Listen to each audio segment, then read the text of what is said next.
AITA for confronting my son-in-law after finding my daughter outside on Christmas Eve? On Christmas Eve, I arrived unannounced and found my daughter trembling outside her own home. A biting frost nipped at the skin, and she had no jacket or blanket. Inside, my son-in-law's family was toasting by the fireplace, laughing as if nothing was wrong. I walked in with Sarah held in my arms, looked at everyone and said 6 words. "It's good that you're all here." I got out of the cab in front of a gated community in the Chicago suburbs after 9 p.m. I had come from a martial arts coaching clinic in Denver that was supposed to end on the 26th, but a heavy feeling had settled in my chest since morning, and I changed my flight. The journey was nearly 8 hours with layovers, holiday airport crowds, and a back stiff from sitting so long. I arrived at O'Hare tired with a backpack on my shoulder and a small roller bag, and from there I hailed a cab to my daughter's house. The cold hit my face as soon as I opened the car door. There was no snow, but there was one of those bitter frosts that turns car windshields white and leaves the sidewalk slick. I pulled up the collar of my jacket and looked at the house. It was all lit up inside. From the street, I could hear Christmas music, a cheerful version of Jingle Bell Rock, laughter, clinking glasses, and children running around. I was excited. I wanted to surprise Sarah, my little girl, after so many months without seeing her. I imagined her face when she opened the door, her tight hug, her voice saying, "Mom, you didn't tell me you were coming." Ever since she married Richard Price, we saw each other less. She lived in that big house with a family that at first seemed proper, polite. The kind who smile a lot when there are guests and whose faces harden when they feel superior. I kept telling myself my daughter was fine. Now I know I clung to that to avoid seeing the rest. Before arriving, I had called her 3 times. Nothing. I sent her a message. "Honey, I'm here. I'm on my way to your house. Are you there?" I stared at the screen, waiting for any sign that she had read it. Nothing happened. I told myself she was probably helping with dinner, maybe with her phone on silent. Sarah always got excited about Christmas. She loved setting the table, tasting the stuffing before serving it, and arranging the lights even if no one asked her to. The traffic was slow not because of the distance but because of the hour and the holiday. The suburban streets were filled with families carrying gift bags, people carrying casserole dishes covered with foil, and children bundled in thick jackets. We passed near a church where people were already gathering for midnight Massachusetts. At a stoplight, I saw a local police officer directing traffic. He was tall with a serious face, but I recognized his eyes. "Daniel," I shouted, rolling down the window. The officer turned and approached. "Coach Medina." Daniel Evans had been my student as a teenager. He had come to my class insecure, with slumped shoulders, and now there he was, a grown man in a uniform with a radio on his chest. "It's so good to see you, Coach. Did you come to spend Christmas with your family?" "With Sarah," I said. His smile faltered just slightly. It was a minimal gesture, but I noticed it. "What is it?" I asked. He glanced at the line of cars and lowered his voice. "Nothing, Coach. Just be careful. That family isn't easy." The light changed before I could press him. The cab moved forward, and Daniel was left looking at me with concern. I later learned he was assigned to the Christmas Eve patrol in that part of the suburbs. That's why he was able to swing by the gated community when he finished his traffic detail. When I reached the community, I asked the driver to let me out before the entrance. I wanted to walk the last few feet and knock on the door without warning. The guard let me pass when I said I was Sarah's mother, though he also looked at me as if he knew something. I walked with my bag on the cold sidewalk. In the garden, there were pots of poinsettias covered in frost. Through the large picture window I could see the dining room. The table was full. Honey-glazed ham, a roasted turkey, stuffing, green bean casserole, mashed potatoes, eggnog, and red wine. The Prices were all there. Edward Price, Richard's father, sat at the head of the table with the posture of a man used to giving orders. Patricia, his wife, held a glass with a cold smile. Brenda, Richard's sister, laughed with her 2 children and several cousins around her. But Sarah wasn't there. I moved closer to the window, searching for her among the guests. I thought she might be in the kitchen. Then I heard a whimper, barely a sound, like someone trying to cry without making noise. I turned toward the porch, and there she was. Sarah, sitting on a wooden patio chair next to a pot of withered poinsettias. She was wearing nothing but a thin blouse. Her arms were wrapped tightly around her chest, her hair damp from the mist. Her lips were pale, her hands stiff. For a second I couldn't move. My daughter was outside, dangerously exposed to the cold, while her husband's family toasted inside. "Sarah!" I shouted, running toward her. My suitcase fell to one side. I took off my jacket and put it over her. When I touched her arm, the cold felt like I had touched metal. She lifted her face with effort. "Mom!" she whispered and collapsed against me. I hugged her with all my strength. Her body was shaking uncontrollably. "I'm here, honey, I'm here," I said, trying to sound firm. I pulled a sweater from my backpack and put it on her over the jacket. Her slippers were soaked. One fell off when I tried to lift her and lay abandoned by the door. She weighed almost nothing. That scared me more. As I held her, I heard a loud laugh from inside. Richard's voice stood out among the others, confident, mocking. They were still celebrating. My daughter could barely breathe, and they were still celebrating. I approached the door, but before knocking I heard Edward. "So this is what they call a daughter-in-law now. A woman who can't even give this family children." I felt a different kind of chill run through my body. Then he added, "For losses. Don't you think that's enough shame? After everything we've invested in this family's name, how can we possibly explain that Richard has no heir?" Someone laughed. Richard spoke next. "Don't start, Dad. Sarah always finds a way to play the victim. It's the depression, the exhaustion, she can't get out of bed. If it weren't for my parents, I would have cut her out of my life a long time ago." Brenda let out a dry laugh. "What good is a wife who can't have children and also spends all her time locked away? Everything is too heavy for her. Everything hurts. Everything is drama. For losses." For times Sarah had called me broken, crying from a bathroom, from a clinic, from her room, saying that once again it hadn't worked out. For times I had tried to comfort her over the phone while I was far away. I rang the doorbell. No one answered. I rang it again. The music continued.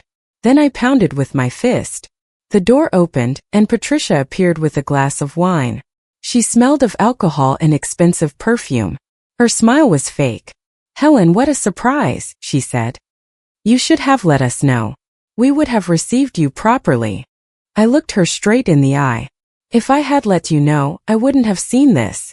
Patricia's gaze fell to Sarah, huddled against me. She wasn't startled. She didn't rush to help. She just wrinkled her nose. She wanted to get some air. "Don't make a scene, it's Christmas Eve." "Get some air, Patricia? My daughter is freezing." Richard appeared behind his mother, his shirt half open and a bottle of wine in his hand. His face was flushed, and he wore that smile of a man who believes he's untouchable. "Mom, close the door," he said. "Leave her outside until she gets over her drama. She came to ruin dinner because she didn't want to help." I felt Sarah shrink against my chest. From the dining room, Brenda raised her voice. "Exactly. Always the same. Can't have children, can't even serve a dinner without falling apart. We're sick of it." Her children came closer to look. One pointed at Sarah and muttered, "Auntie is in timeout." It wasn't the child's words that stung me. It was the realization that in that house, cruelty was already a habit. I pushed the door with my shoulder. Richard tried to close it, but I didn't let him. I shoved it open and entered with Sarah, holding her as best I could. The door slammed against the wall. Patricia spilled wine on a light-colored rug. The music stopped. No one moved. I walked to the living room and sat Sarah on the nearest sofa. I arranged my scarf over her shoulders and took her hands. They were still ice-cold. Then I stood up. I looked at Richard, at Patricia, at Edward, at Brenda, and at the rest of that table laden with food. "It's good that you're all here," I said. No one responded. Richard let out a short laugh. "You have no right to enter my house like this, Helen." "Your house? And my daughter, what is she in it? A piece of furniture? A burden? Someone you can leave outside in a freezing cold while you make toasts." Edward rose slowly from the head of the table. He adjusted his suit jacket as if he were in a courtroom. "That's enough, Mrs. Medina. This is a family matter. My daughter is my family." "Your daughter is my son's wife," he replied. "And in this house there are rules. If she doesn't follow them, there are also consequences. On the table, the turkey was still steaming. The eggnog smelled of cinnamon and nutmeg. Everything was hot, served abundant. And my daughter had just been outside without dinner, without a coat, with pale lips. "So you eat and drink while she's out in the cold," I said. "Without a jacket, without dinner, without a single person going out to see if she's still breathing. Is that what you call family?" Patricia took a sip of wine. "Don't exaggerate. Sarah has always been fragile. One can't stop the entire household just because she feels unwell." Brenda leaned back in her chair.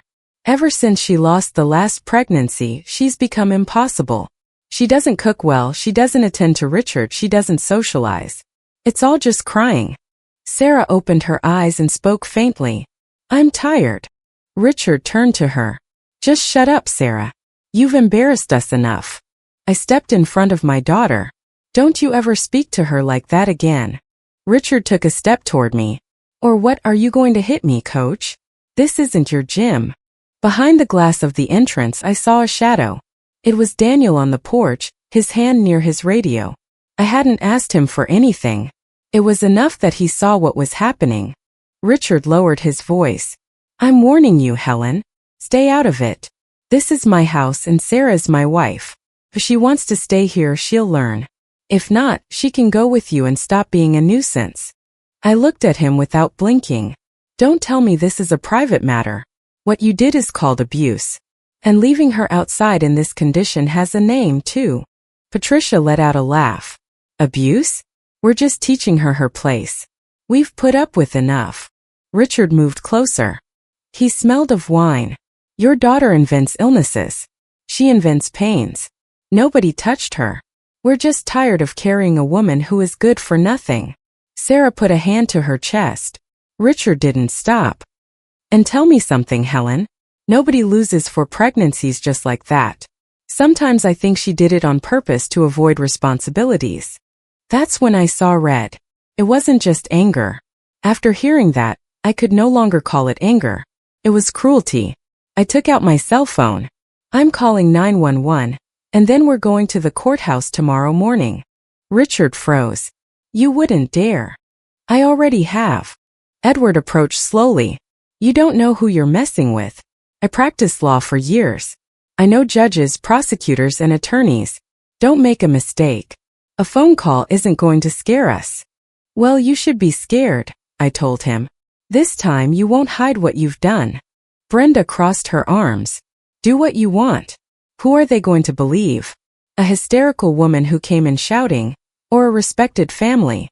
Sarah grabbed my sleeve. "Mom, no, please. I just want to leave." I knelt in front of her. "You're not going through this alone again." I lifted her as best I could, more supporting than carrying her. As we passed the table, no one stood up, no one apologized, no one asked if Sarah needed a doctor. Only Patricia shouted toward the kitchen. "Maria, clean up that wine before it stains the rug." That was the last thing I heard before I left. Daniel was at the entrance. He helped me cover Sarah better and requested backup on his radio. "Coach, we need to get her checked out. Her body temperature is very low." We took her to a nearby urgent care clinic. They took her temperature, blood pressure, and glucose levels. The doctor said it was mild hypothermia, aggravated by dehydration, exhaustion, and a severe stress reaction. They kept her under observation for a couple of hours with warming blankets, fluids, and monitoring, and asked us to return if she remained confused or had tremors. Sarah didn't cry. She just stared at a point on the wall, her hand still in her lap, as if all of this were happening to someone else. After the checkup, I took her to my apartment in the city, near the sports complex where I worked. It wasn't big or elegant, just a living room with an old sofa, a small kitchen, and photos of Sarah on the walls. For me, it was enough. That night, it became a refuge. I made her hot chocolate, put a thick sweater on her, and wrapped her feet in clean socks. She held the mug between her hands but didn't drink. "Sarah, honey, have a little." She looked at me as if she didn't understand why I was still speaking to her with tenderness. "I'm sorry, Mom," she whispered. "Sorry? For what?" "For ruining your Christmas." I sat beside her. "Don't you ever say that again. You didn't ruin anything. They did. Then she cried. It wasn't a loud cry. It was a tired, almost silent one. I held her until she fell asleep. My cell phone rang when the house was finally quiet. It was Daniel. Coach Medina. I filed the initial incident report. I can also testify to what I saw and part of what I heard while calling for backup. But the Prices have influence. Edward Price still has connections. I know. This isn't going to be easy. I looked at Sarah sleeping under the blankets. I never thought it would be. I'm with you, Coach. You didn't leave me on my own when I was a kid. I'm not going to pretend I didn't see anything now. 2 days later, I got an appointment with a psychologist in the city. Dr. Evelyn Reed received us in a simple office. Sarah barely spoke at first. She answered with short phrases, looked down and apologized for everything. After listening to her, the doctor asked to speak with me alone. Your daughter is presenting with a severe depressive episode, she said. The pregnancy losses, combined with the constant emotional distress from her in-laws, have left her with no confidence and no sense of security. She needs treatment, rest, and a real support network. I nodded. I should have realized sooner. The doctor didn't judge me. She's here now.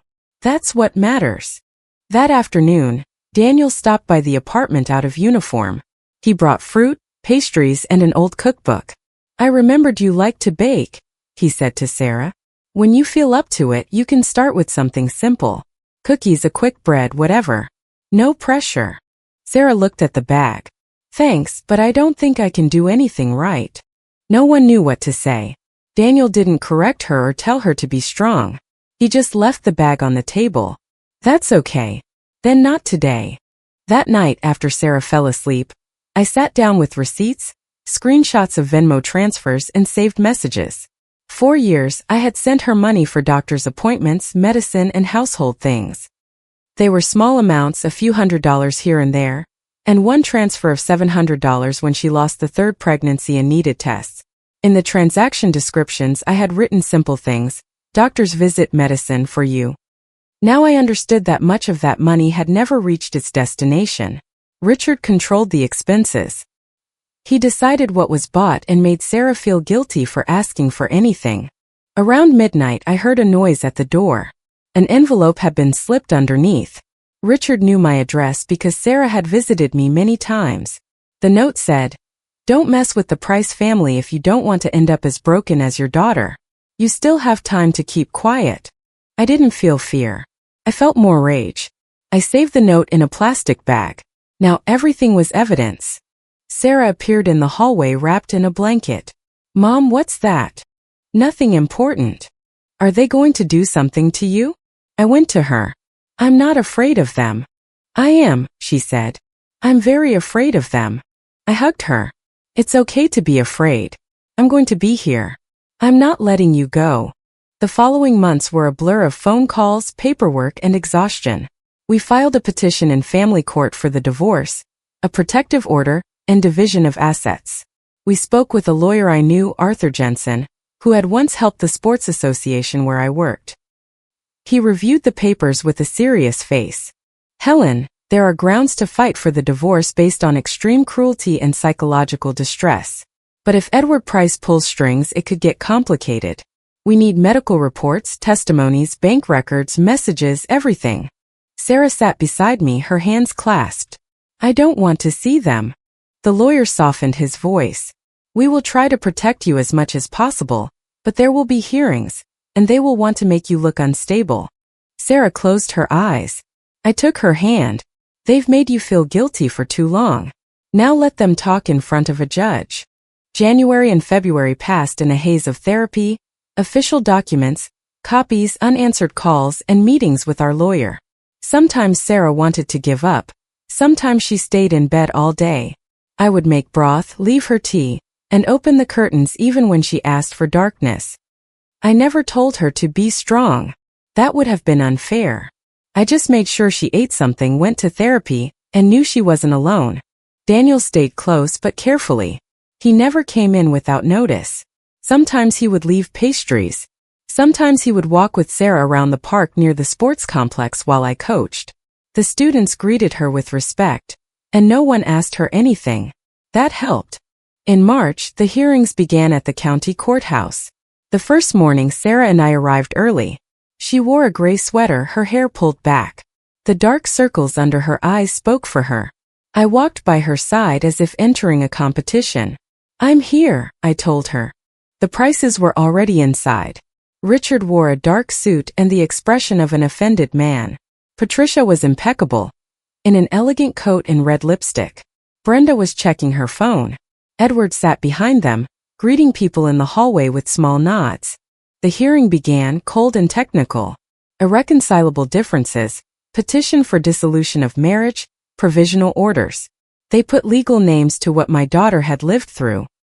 Mr. Jensen presented the bank transfers, the medical reports, the psychological evaluation, the messages where Sarah asked Richard for help and he ignored her, and Daniel's police report from Christmas Eve.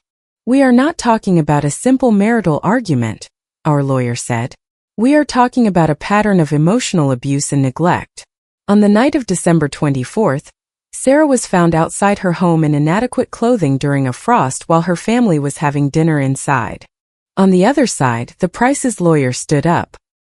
He was young, elegant, with an overly confident voice. "What we have here is a woman with a delicate emotional history, who is now trying to turn a marital crisis into an accusation. My client and his family supported the household while Mrs. Price was going through a complex emotional situation. She isolated herself, neglected her relationship, and now seeks to blame everyone." My hands burned from clenching them so tightly. They called Maria, the former housekeeper. She entered nervously, glancing at the Prices before sitting down. "Mrs. Price hardly ever helped," she said. "She stayed in her room. I did everything. Cooking, cleaning, attending to the family." I looked at her in disbelief. Maria had seen Sarah get up, dizzy, to serve Patricia coffee. She had seen more than she was saying. "That's not true," I said without thinking. The judge admonished me. "Mrs. Medina, please remain silent or you will have to leave the courtroom." I sat down. Edward barely smirked. Our lawyer tried to present an audio recording from that night. Daniel had managed to record a few seconds on his phone, while calling for backup from the porch. In the audio, you could hear Richard saying Sarah was faking her depression. You could hear Patricia saying a woman who couldn't provide children only brought problems. You could hear Brenda mocking her.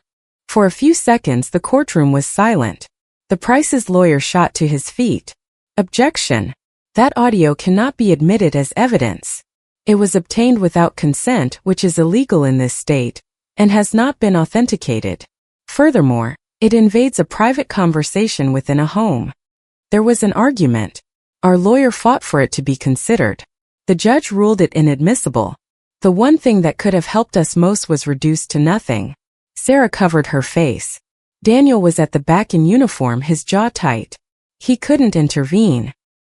He could only watch as the truth became a matter of legal procedure.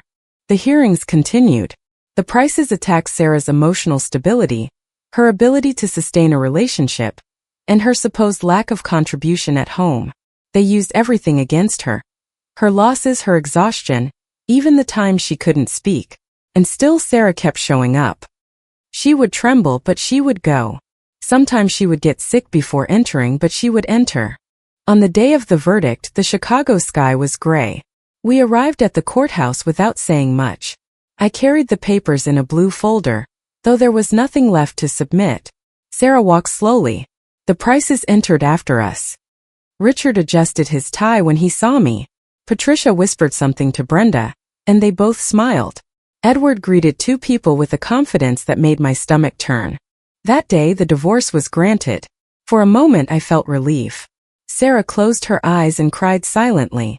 She was free from Richard, at least on paper. But then came the rest. The claims of abuse and neglect were not formally recognized due to a lack of sufficient corroborating evidence. The judge spoke of marital discord and emotional strain, but not of direct responsibility. The house and most of the assets remained under Richard's control because they were in his name, were considered premarital family assets, and the property agreement did not favor us. I listened to the words one by one. Lack of evidence, mutual conflict, petition denied. Richard turned toward me and smiled. Patricia straightened up as if she had been given a crown. Brenda let out a low laugh. Edward didn't celebrate. He didn't need to. I stood up. This is not justice. Sarah pulled my hand. Mom, please. But I couldn't stay silent anymore. You all know what happened. You know how you treated her. You know you left her outside on Christmas Eve. You know what you said about her pregnancies. And now it turns out there was no formal wrongdoing. The judge ordered me to sit. Mrs. Medina, control your outburst. My daughter was injured because of their neglect. If you continue, you will be escorted out. I sat down because Sarah was trembling, not out of respect for them but for my daughter. When the proceeding ended, we went out into the hallway. Richard approached us there. He leaned in close enough for only me to hear. I told you, Helen. You couldn't win against us. I looked at him with all the anger I had tried to contain. He smiled wider. You're a washed-up coach trying to fight a war you don't understand. I took a step toward him before I could think. I wanted to do something I would regret, but Daniel stepped between us. Not to defend Richard but to stop me. Richard provoked him. What? You want to get involved too? Go on, touch me. Let's see how long that uniform lasts you.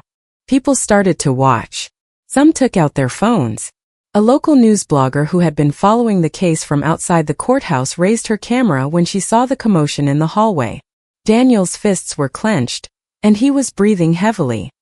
Then Sarah let go of my hand and stood in front of him. Her voice wasn't tearful. Please no. Don't become like him. I don't want any more conflict. I just want to keep living. The hallway fell still. Daniel lowered his fist. Sarah hugged me. Let's go, Mom. I'm tired.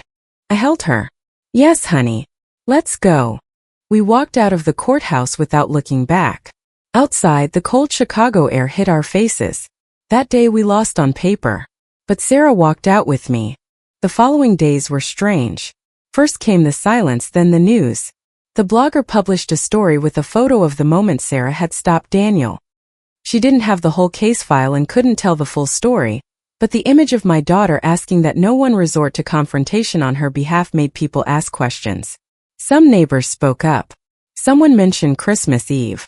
Others recalled arguments at the Price house. The comments grew. That woman deserves peace. What a shameful family. Not everything legal is just. I didn't celebrate. I couldn't celebrate my daughter's pain becoming a public conversation. But for the first time, the Prices didn't control the entire narrative. Edward started getting uncomfortable looks. Former colleagues stopped greeting him the same way. Richard lost clients. On social media, people called him out for his behavior. Patricia stopped going to certain gatherings because people stared too much. Brenda closed her accounts for a while. It wasn't the justice we had hoped for. But they didn't get away completely clean. Sarah continued to live with me. My apartment filled with small routines. Opening the curtains, making tea, going to therapy. Walking for 10 minutes, then 15, then half an hour. Eating even when she wasn't hungry. Sleeping without checking old messages. Not answering Richard. Not apologizing for existing. Sometimes I would make pancakes with maple syrup because she loved them as a child. Other times we just ate eggs with toast. When she had the energy, I'd make chicken soup and let the smell fill the house. Sarah barely spoke at first. Then she started saying short phrases. I slept a little better today. My chest doesn't hurt as much anymore. I dreamt about the baby. I'm scared to be alone. I listened. I didn't rush her. She needed to remember who she was before the Prices convinced her she was worthless. Daniel continued to visit. Sometimes he brought pastries from a nearby bakery. Sometimes he just sat and had coffee with me while Sarah rested. One day he brought her a small handcrafted keychain. Coach Medina taught me that you don't get up all at once, he told her. First you breathe. Then you set your feet. Then you take a step. Sarah took the keychain. I don't feel strong. Daniel smiled faintly. You don't have to feel strong today. Just being here is more than enough. Sarah looked down and her eyes filled with tears. Thank you. Over time, a quiet trust began to grow between Daniel and Sarah, without promises or hurry. It wasn't a storybook romance. There were coffees, walks, and silences. There were days Sarah canceled because she couldn't get out of bed, And Daniel would just say, "That's okay." Another day. One afternoon, close to spring, Sarah was sitting on the sofa in a blue sweater. Daniel was across from her. I was cutting fruit in the kitchen when I heard her. "Daniel, there's something you have to understand." He didn't interrupt her. "I might never be able to have children. I don't know if my body can, I don't know if I can try again. And if that disappoints you, I'd rather you know now." The silence squeezed my chest. Daniel took her hands gently. "Sarah, I'm not here for a child. I'm here for you. Your worth doesn't depend on what you can give me." She began to cry. I leaned against the sink. How many years had my daughter needed to hear those words? Spring arrived with a different feeling in the air. One morning, I took Sarah to a local park. We walked slowly among the blossoming trees, families, and children. There was the smell of fresh-cut grass and coffee from a nearby cart. For the first time in a long time, Sarah lifted her head to look around. "I missed this," she said. "Walking. Being outside. Without being afraid." I didn't know what to say. I squeezed her hand. We sat on a bench. Daniel arrived later with a bag of donuts and 3 coffees. Sarah laughed when he almost dropped one trying to act cool. It was a small laugh, but it was real. I looked at her and saw my little girl again. Not the same as before, because no one comes back the same after so much pain, but alive. Present. With a spark in her eyes that the prices hadn't been able to extinguish. That afternoon, I understood that the court hadn't given us everything, but that house would no longer swallow the truth in silence. The prices were left with a big house, with connections, with money, and with a cold victory. I left with Sarah alive. And at that moment, that was the only thing that mattered. That Christmas Eve, I opened a door everyone wanted to keep shut. I saw my daughter trembling outside her own home and understood that in that house, peace meant not having to hear her. If you ask me if I would do it all again, I don't have to think twice. If you liked it, don't forget to leave a comment and support the channel by subscribing. See you in the upcoming stories.